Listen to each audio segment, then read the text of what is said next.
Selamat pagi adik-adik. Selalu semangat pagi. Hari ini kita akan memulai pembelajaran bimbingan konseling. Sebelum pembelajaran dimulai, mari kita berdoa. Setelah berdoa, diharapkan agar para siswa mengisi absen dengan cara menulis nama pada kolom komentar dengan menambahkan keterangan hadir. Pengantar. Dalam belajar, supaya berkualitas maka setiap pelajar memiliki metode belajar yang berbeda dengan orang lain. Seringkali, prestasi ditentukan oleh ketepatan metode yang digunakan. Bagaimana dengan Anda? Apakah Anda telah menemukan metode belajar yang sesuai?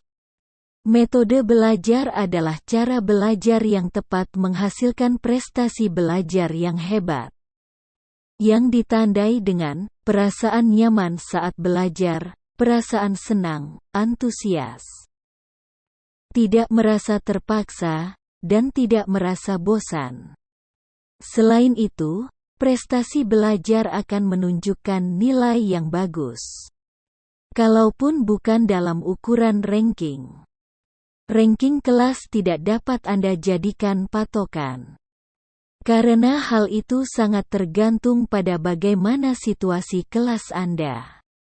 Jika anggota kelas Anda tidak seorang pun yang memiliki metode belajar yang tepat dan menyenangkan, maka anak yang meraih ranking tertinggi pun belum tentu telah menemukan metode belajar yang tepat.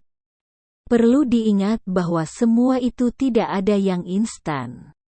Harus secara bertahap, karena otak manusia lebih mampu menyerap sesuatu yang sedikit-sedikit.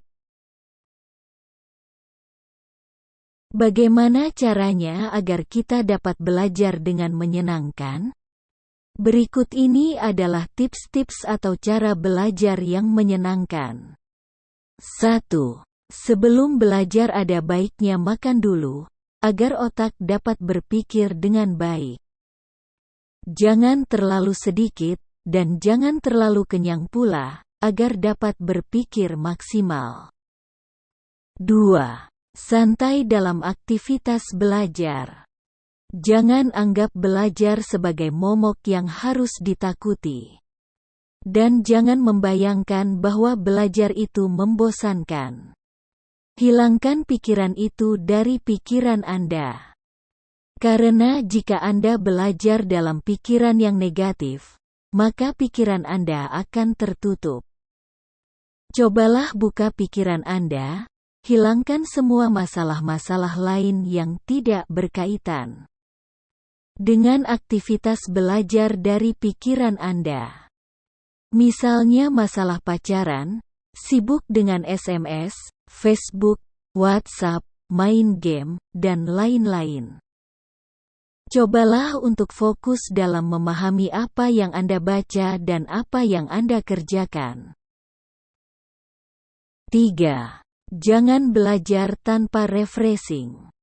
Kadang-kadang, banyak orang yang mengartikan bahwa belajar terus-menerus itu sangat bagus dan bisa mendapatkan prestasi yang baik. Pendapat itu tidak selalu benar. Belajar yang terus-menerus dapat membuat kita lebih cepat bosan dan lelah. Sebaiknya istirahat apabila capek, mulailah belajar kembali apabila badan sudah fit lagi, dan siap untuk menerima pelajaran. 4. Jangan terlalu banyak berbicara, bicaralah yang penting saja. Karena seperti pepatah mengatakan, tong kosong berbunyi nyaring. Jadi dalam belajar coba ciptakan suasana yang Anda senangi. Misalnya suasana hening.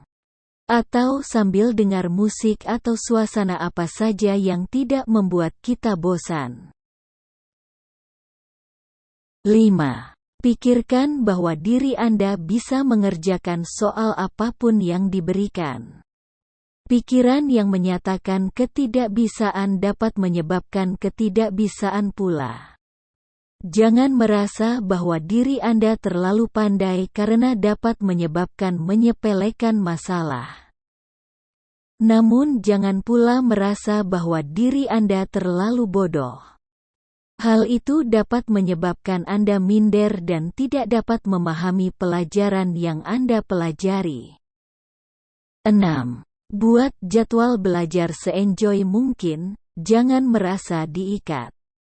Karena belajar yang enjoy itu dapat lebih bisa diterima pikiran daripada belajar yang terlalu serius. Misalnya belajar kita jangan dibatasi harus 2 jam atau minimal berapa jam. Yang penting belajar dan paham, itu lebih baik. Tapi syaratnya harus fokus. 7. Cobalah banyak latihan menghadapi soal-soal. 8. Cobalah memahami materi dengan membayangkan kejadian di kehidupan nyata. Atau pahami dengan alat peraga yang ada di pikiranmu. Misalnya jika Anda membayangkan tentang pelajaran fisika tentang bola yang dilempar ke atas. Jangan Anda hanya mengingat rumus-rumusnya, namun juga pahami ada apa di balik itu. 9. Perhatikan apabila guru sedang menerangkan. Ketika kita fokus dan memperhatikan, kita secara tidak langsung telah belajar bertahap.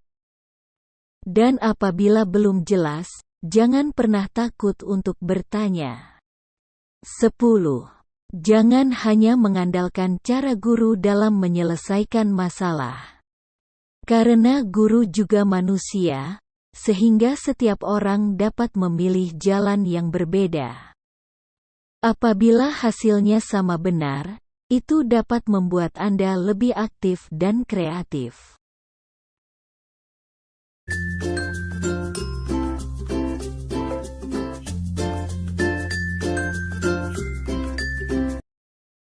Demikianlah pembelajaran materi BK yang kedua ini. Ada tugas yang harus dikerjakan oleh adik-adik sekalian. Pertanyaan penugasannya sebagai berikut. 1. Apakah Anda sudah memiliki metode belajar yang baik? 2. Jika belum ada, maka apa yang harus Anda lakukan agar Anda memiliki metode belajar yang baik? 3. Coba ceritakan secara jujur bagaimana cara Anda belajar di rumah dan di sekolah selama ini. 4.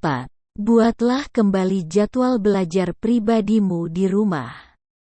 Sekaligus Anda menentukan target nilai yang hendak Anda capai di akhir semester. Untuk soal nomor 4. Cara pengerjaannya dapat dilihat contohnya pada ringkasan materi BK. Atau dapat juga dilihat pada video berikut ini.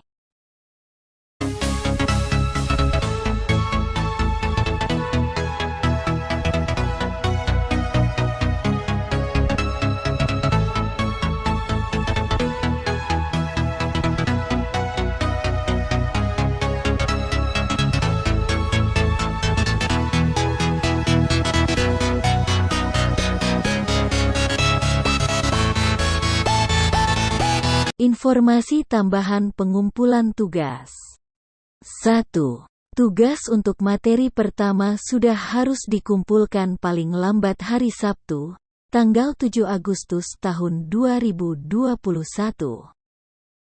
2. Tugas untuk materi kedua akan dikumpulkan pada hari Sabtu, tanggal 14 Agustus tahun 2021.